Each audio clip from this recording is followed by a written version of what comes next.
Instagram, Facebook, യൂട്യൂബിലെല്ലാം കുറെ ആൾക്കാരില്ലേ video ഒന്നും ഇടുന്നില്ല, എന്താണ് റീച്ച് ഇല്ല, ലൈക്ക് ഇല്ല, പിന്നെ ആരും സപ്പോർട്ട് ആക്കുന്നില്ല. അങ്ങനെ ഒന്നും പേടിക്കണ്ട. എല്ലാവരും ഞാൻ പറയുന്ന, എൻ്റെ ഒരു ഫ്രണ്ട് ഉണ്ട്, ഒരു 6 കൊല്ലം മുന്നേ ഞങ്ങൾ ഒന്നിച്ചിട്ട് വർക്ക് ചെയ്തോണ്ടായി. ഓക്കെ, ഓളില്ലേ ഫസ്റ്റ് ഇങ്ങനെ ലൈക്ക് ഇല്ല, കമന്റ് ഇല്ല, കുറെ ഫോട്ടോസ് ഇടും ഡിലീറ്റ് ആക്കും, വീഡിയോസ് ഇടും ഡിലീറ്റ് ആക്കും, എന്നിട്ട് ഫോളോവേഴ്സ് കൂടുതൽ കാണിക്കും, പിന്നെ ഫോളോ ആക്കുന്നവർ അങ്ങനെല്ലായിട്ട് ഭയങ്കര ബേജാറുണ്ടായി.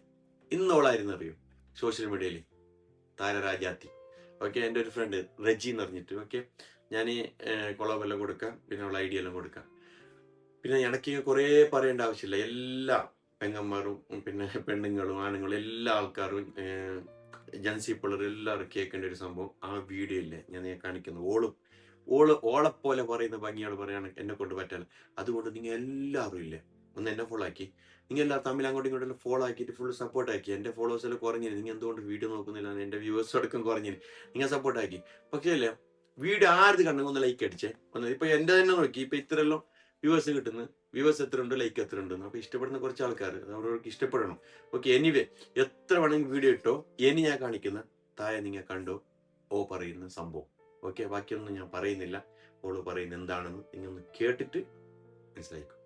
ഒരുപാട് കഷ്ടപ്പെട്ടിട്ടുണ്ട്, ഒരുപാട് കരഞ്ഞിട്ടുണ്ട്, ഒരുപാട് അപമാനങ്ങൾ ഏറ്റുവാങ്ങേണ്ടി വന്നിട്ടുണ്ട്.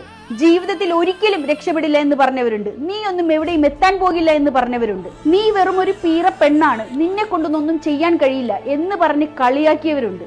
എന്നെ കളിയാക്കിയവരുടെയും തള്ളിപ്പറഞ്ഞവരുടെയും അപമാനിച്ചവരുടെയും മുന്നിൽ കരഞ്ഞു കലങ്ങിയ കണ്ണുകളോടെ തോറ്റ് തലകുനിച്ചു നിൽക്കാൻ ഞാൻ തയ്യാറല്ലായിരുന്നു. അവന്റെയൊക്കെ മുന്നിൽ ജയിച്ചു കാണിക്കണമെന്നുള്ള ഒറ്റ വാശി മാത്രമേ ഉണ്ടായിരുന്നുള്ളൂ എന്റെ മനസ്സിൽ. അതിനുവേണ്ടി എന്റെ സ്വപ്നങ്ങൾക്ക് പിന്നാലെ ഞാൻ ഓടി ഓടി ഒടുവിൽ ഞാൻ വന്നു നിന്നത് ദുബായ് എന്ന മണ്ണിലാണ്. ഈ മണ്ണാണ് എന്നെ എന്തെങ്കിലുമൊക്കെ ആക്കി തീർത്തത്. 8 വർഷം ഈ മണ്ണിൽ നിന്ന് കഷ്ടപ്പെട്ട് ജോലി ചെയ്ത് ഇന്ന് ഈ 2026 എന്റെ ജന്മദിന ദിവസത്തിൽ ഞാൻ വന്ന് നിൽക്കുമ്പോൾ അഭിമാനത്തോടു കൂടി എനിക്ക് പറയാൻ പറ്റും, ഇന്ന് എനിക്കെല്ലാം ഉണ്ട്.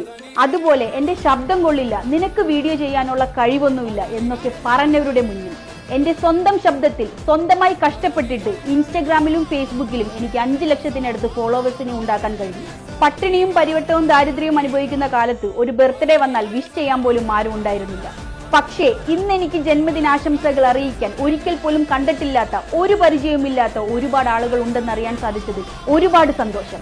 ഈ ഒരു ജന്മദിനത്തിൽ ഇൻസ്റ്റഗ്രാമിലും ഫേസ്ബുക്കിലും ഏകദേശം 20,000-ൽ പുറത്ത് ബർത്ത്ഡേ വിഷസുകളാണ് എനിക്ക് വന്നിട്ടുള്ളത്. ഇതൊക്കെ കാണുമ്പോൾ എനിക്ക് അഭിമാനവും സന്തോഷവും തോന്നുന്നു. എനിക്ക് ബർത്ത്ഡേ വിഷ് ചെയ്ത, എന്നെ സ്നേഹിക്കുന്ന, എന്നെ ഇഷ്ടപ്പെടുന്ന എല്ലാവരോടും ഒരുപാട് നന്ദി പറയുന്നു, ഒരുപാട് സ്നേഹം അറിയിക്കുന്നു. ഞാൻ ഇതൊന്നും ഒരിക്കലും അഹങ്കാരം കൊണ്ട് പറയുന്നതല്ല, നേടിയതൊക്കെ പോകാൻ ഒരു നിമിഷം മതി എന്നുള്ള ഉത്തമ ബോധ്യം എനിക്കുണ്ട്. പക്ഷേ ഇതിവിടെ പറയാൻ തോന്നിയതിന്റെ കാരണം അത്രക്ക് കഷ്ടപ്പെട്ടിട്ടുണ്ട്, അത്രക്ക് ദാരിദ്ര്യം അനുഭവിച്ചിട്ടുണ്ട്. അവിടെ നിന്നാണ് ഞാൻ ഇവിടം വരെയെങ്കിലും എത്തിയത്. അതുകൊണ്ട് മാത്രമാണ് ഈ വീഡിയോ ഞാൻ ചെയ്തത്. ഇനിയും എന്റെ മുന്നോട്ടുള്ള യാത്രയിൽ നിങ്ങളുടെ സപ്പോർട്ട് ഉണ്ടാകുമെന്ന് ഞാൻ പ്രതീക്ഷിക്കുന്നു എന്ന് നിങ്ങളുടെ സ്വന്തം റജി.